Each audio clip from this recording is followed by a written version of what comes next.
Assalamualaikum warahmatullahi wabarakatuh. Perkenalkan, nama saya Dila Yudik Alfat dari kelas 1 Manajemen Dakwah B. Pada kesempatan kali ini, saya akan mempresentasikan tugas ilmu akhlak tasawuf dari Dr. Umi Halwati SOI MAG, yakni tentang konsep khalifah.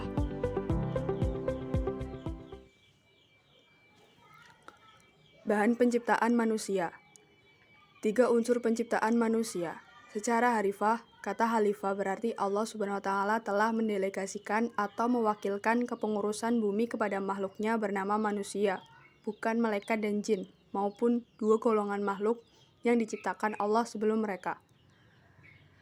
Ada 3 hal di dalam Al-Quran yang merupakan bahan dasar penciptaan manusia, yaitu 1. Air. Air menjadi komponen esensial dalam penciptaan manusia, begitu juga makhluk yang lain yang ada di dunia.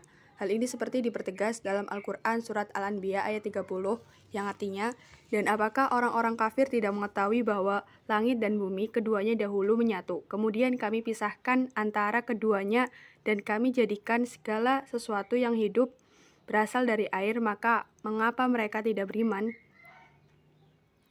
Sementara untuk penciptaan manusia, Allah mempersempit unsur air, seperti dijelaskan dalam Al-Quran Surat Abasa ayat 19, yaitu Allah menciptakan manusia dari air mani. Yang kedua, tanah.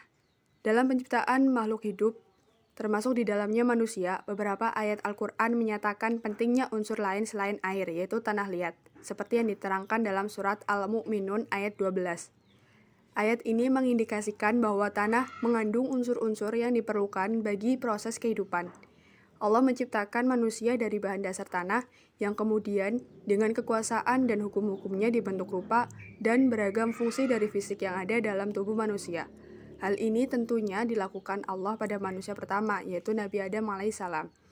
Yang ketiga, ruh. Dalam penciptaan manusia, ruh atau jiwa adalah yang paling terakhir dipasangkan ke dalam jasad manusia. Pemasangan terakhir ruh yang merupakan unsur non-material selain air dan tanah dijelaskan dalam Al-Quran Surat As-Sajdah ayat 7-9.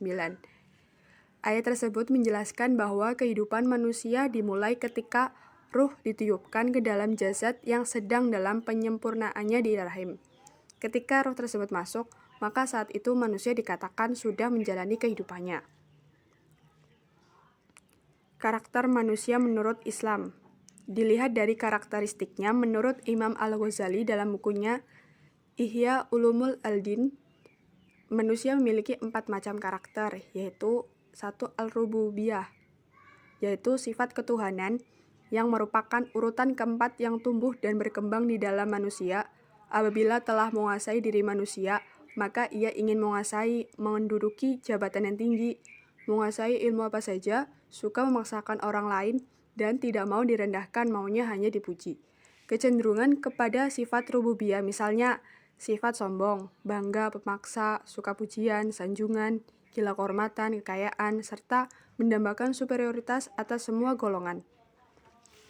Lalu dari sini bercabang pula dosa-dosa besar yang sering diabaikan oleh makhluk dan tidak dianggap sebagai dosa.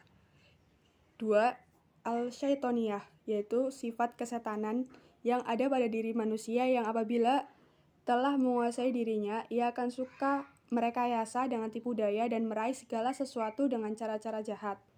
Dari sini muncul iri, dengki, hasut, sewenang-wenang, menipu, berdusta, dan lebih condong berperbuatan munafik. Sifat ini tumbuh dan berkembang di diri manusia pada urutan ketiga setelah manusia mulai bisa berpikir sekitar 7 tahun. 3. Al-Bahimiyah, yaitu sifat manusia berupa kehewanan yang tumbuh dan berkembang di urutan pertama yang apabila telah menguasai dirinya, ia akan rakus, tamak, suka mencuri, makan berlebihan, tidur berlebihan, dan berlebihan, suka berzina, berperilaku homoseks, dan lain sebagainya. Yang keempat ada Al-Sabungiyah, yaitu sifat kebuasan atau yang sering disebut dengan nafsu amarah. Al-Ghadubiyah, yang apabila menguasai diri manusia, ia akan suka bermusuhan, berkelahi, suka marah, suka menyerang, suka memaki, suka berdemo, anarkis, cemburu berlebihan, membunuh, dan sebagainya. Dalam diri manusia, sifat bahimiyah biasanya yang lebih dulu ada dan dominan, kemudian disusul sifat sabungiyah pada berikutnya. Kedua sifat ini kemudian berhimpun menjadi kekuatan jahat sehingga menyeret akalnya ke sifat syaitoniyah. Setan bersarang di dalam hati sehingga setiap pergerakannya sudah dikuasai oleh ketiga sifat tersebut, yang membuat akal dan hati menjadi mati atau tertutup.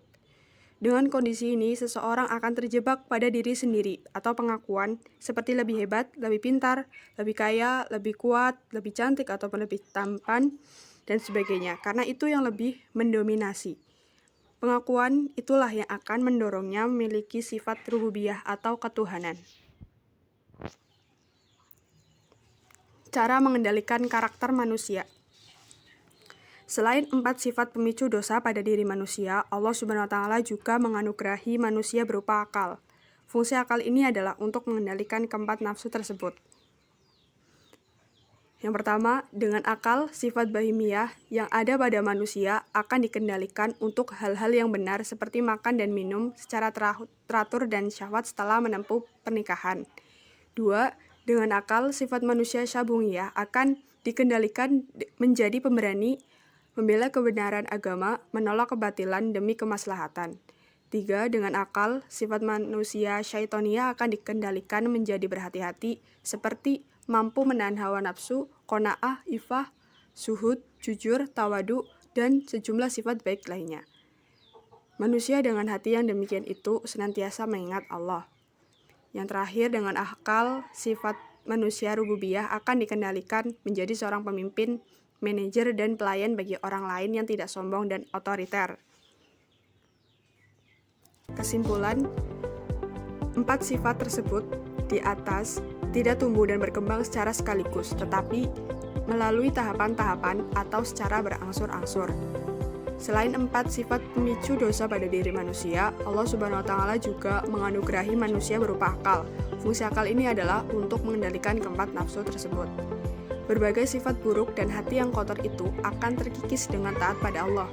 Hatinya condong untuk ibadah, karena setiap ibadah itu adalah zikir.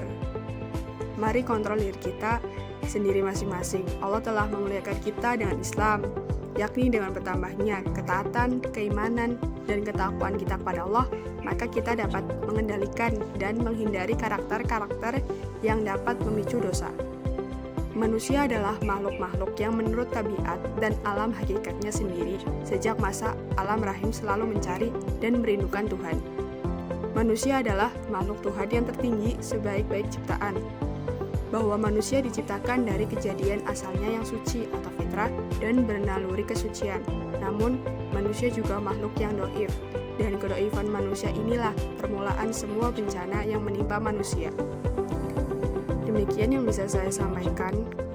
Mohon maaf apabila ada kekurangan atau tutur kata yang kurang berkenan.